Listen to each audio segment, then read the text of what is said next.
Well, I haven't talked to you guys since the Last very year. beginning. In the very beginning. Yeah, when you first announced the organization.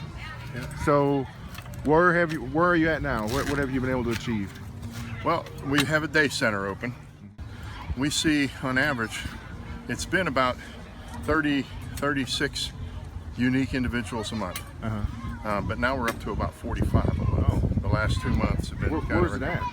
We're located on South Armstrong Road, where Ralph's Plumbing used to be. Oh, all right. And then it was Premier Insurance.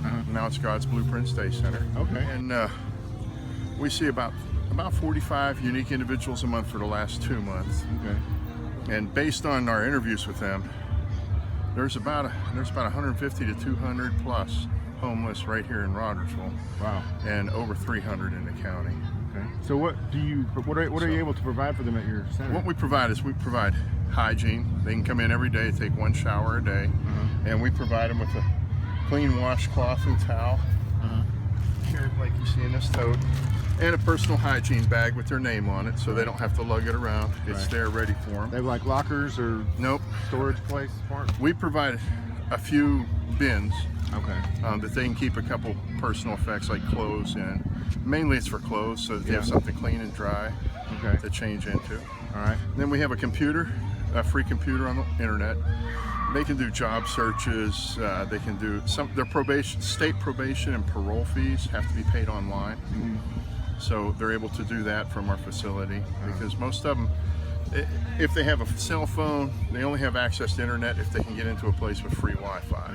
And then it's really hard to do anything internet-wise on the phone. So we provide a desktop computer for them that they can use. Are most of these folks homeless that you see? Yes. Are all of them homeless? Everyone that we see are homeless. Wow. About 75% of those revolves around drug addiction. But about 25% have no drug addiction or addiction issues. It's families living in vehicles. It's single mothers fleeing domestic violence.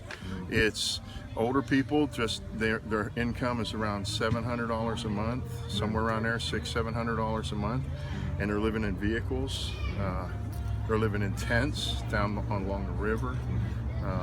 So many different places, abandoned houses, campers with no water or power, in somebody's backyard in a tent, staying on, our youngest is just turned 21. Wow. And she doesn't do drugs or alcohol. She just has some issues that prevent her from actually working. So it's been a real challenge for her to get back into mental health, to get her life back together. So she sleeps on a space on her grandmother's 1-room efficiency apartment. She sleeps on the floor at night. Her grandmother can't have her there in the daytime because the landlord won't allow her to have guests.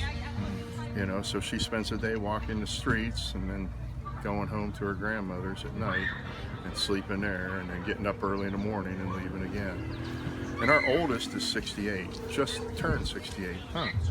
And he lives in a car, well, in a pickup truck. And we have several that live in pickup trucks or cars. We have families that are living in, and so we're able to help connect them with some places to get into permanent housing. There's not much selection of income-based housing in Rogersville area. Right. So we try to encourage them to go to Kingsport, and we help them with the housing applications, or Greenville, Morristown, places with more resources. We just don't have resources here for them. Right. You stop right there. So we're able to meet with them one-on-one, talk about their problems. We're not therapists. We're just coaches. Help them. We do a lot of training in mental health, a lot of training in addiction recovery. So we meet with them one-on-one and try to encourage them to where they need to go. Take them to long-term rehab, to detox. Some of them have to clinically detox. Some we're able to take to shelters. Some we're able to get housing for, working with some other agencies. We are always open to take donations.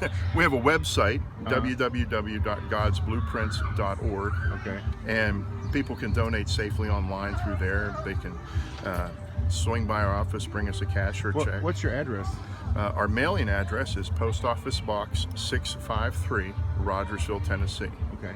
And if somebody wanted to look at the physical structure, just swing by What's 205 South Armstrong Road. Okay. And we open at 10 a.m. every weekday.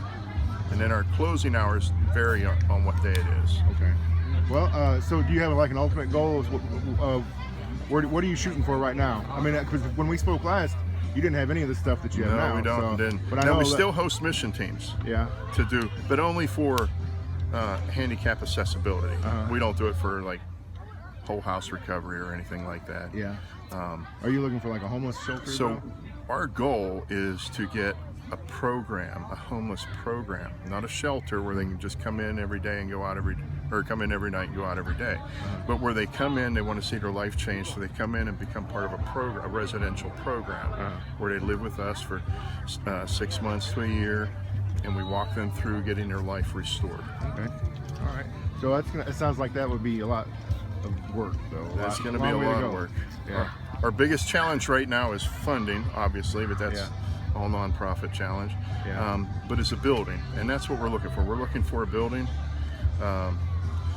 Preferably somebody has the same kind of vision and owns a piece of property and says, hey, we want you to come and use this facility and set up our program in there, or perhaps God will open a door and the funding will come through that we can purchase a building. Yeah. Okay.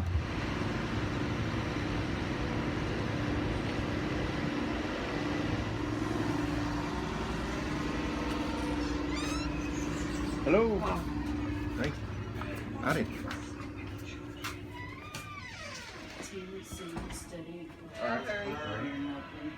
So this is our lobby area where we got food and drinks that are available to our homeless community. We keep PureFlix playing most of the time, so they have some kind of entertainment. But we're a Christ-centered ministry, so we use PureFlix, which is a Christ-centered streaming service. Okay. So they're allowed to come in and just kind of hang out here. The room behind you is this is our computer. This is our free-use computer that we use. They can use it to look up things. They can't use it for social media or online games. But like some of them are on state probation parole, so that has to be paid online. They're able to do that here. We're able to use that for job searches, things like that. And then we also have these cots. We have some cots, and then in really bad weather, or if they really look like they've had a rough night and they lay down, we set up the cots and let them get some rest in a safe place. Okay.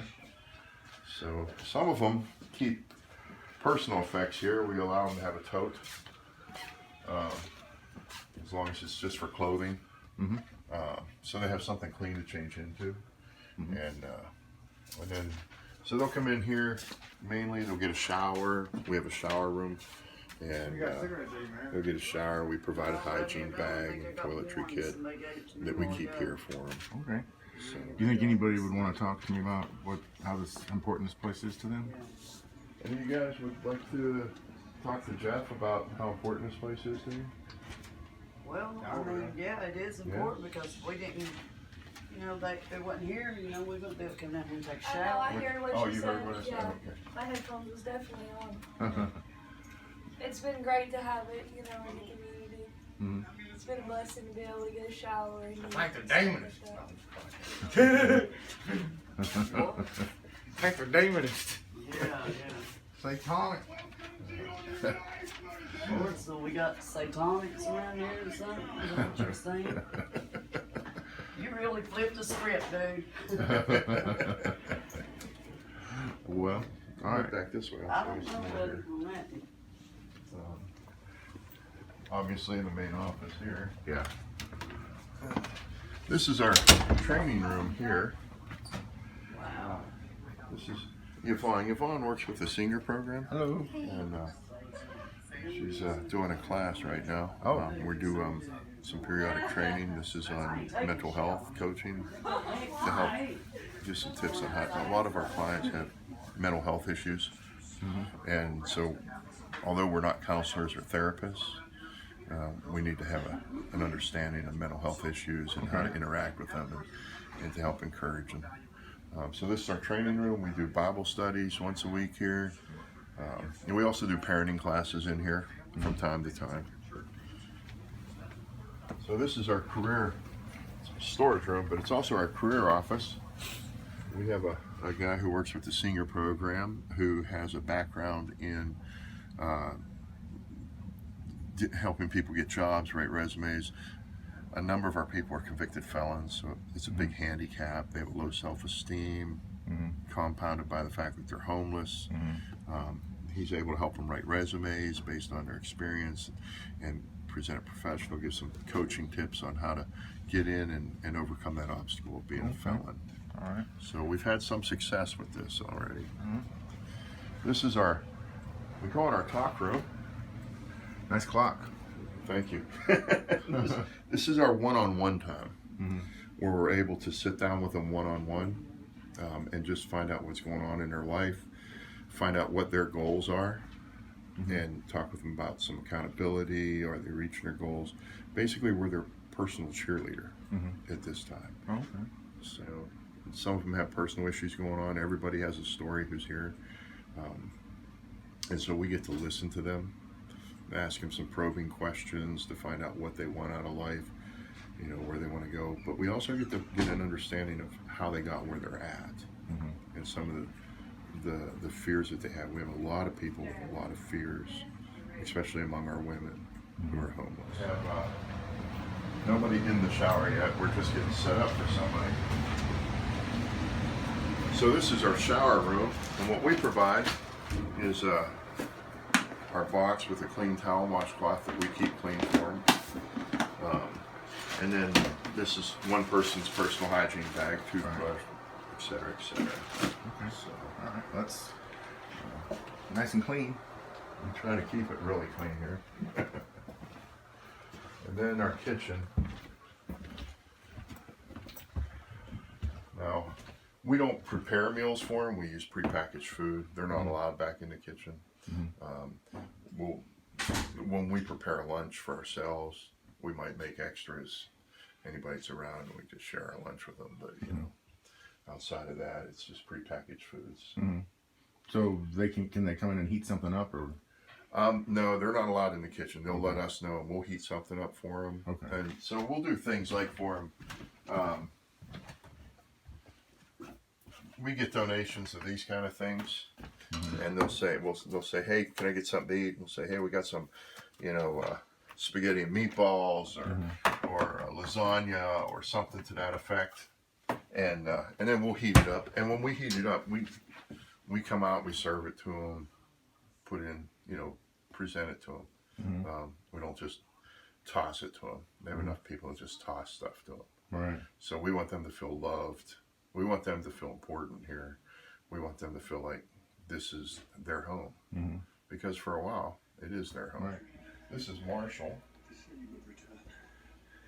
Marshall, what's your last name again? Hopkins. Would you mind talking about yourself a little bit? What your situation is right now? I'm just homeless. I just keep getting the short end of the stick. I bought a phone yesterday to trade for a car. I walked in the store and walked back out. Somebody smashed it. Oh. It's just one thing after another. I paid $400 for the phone. And I'm $400 in the hole now. Bro, I don't know what I'm gonna do. But this place is pretty cool, man. They help you out with a shower, food. Yeah. Nice people. I've known them forever. Yeah. Where do you spend the night usually? Here and there. Yeah. I'm struggling with that right now. Is this a place where you can come kind of just chill out for a second? Yeah, get out of the heat. I mean, it live up to what it is. The day center. It's a good place. We always needed something like this. Yeah. Now that the town's calming down, it's not a bad idea. You know, back when it was the hood, it wouldn't have been safe to have a place like this. Yeah.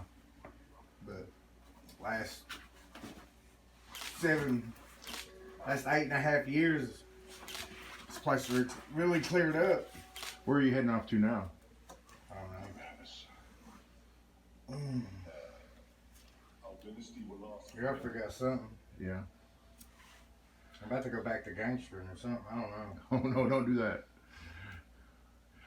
Have they talked to you about your future and your other options that you might have? A little bit, but every option is like an out of town deal or some kind of rehab or something. I sleep on the streets and stay home. Yeah. I mean, this whole place, I look at it like a mansion, dude. It's all mine. The whole town is your home. Mm-hmm. Okay. Well, I don't want to give any secrets away, but where's the best place to spend the night here if you don't have a house? Ray Hope ain't bad, but you got to be real clean. And I know Hubie Day Bridge ain't too bad, but you got to have a tent. Yeah. It's just one thing after another. Well, okay. Well, I appreciate you talking to me. I wish you the good luck and Thank you. take care of yourself. All right, Marshall. Be safe, man. Love you, man. Hey.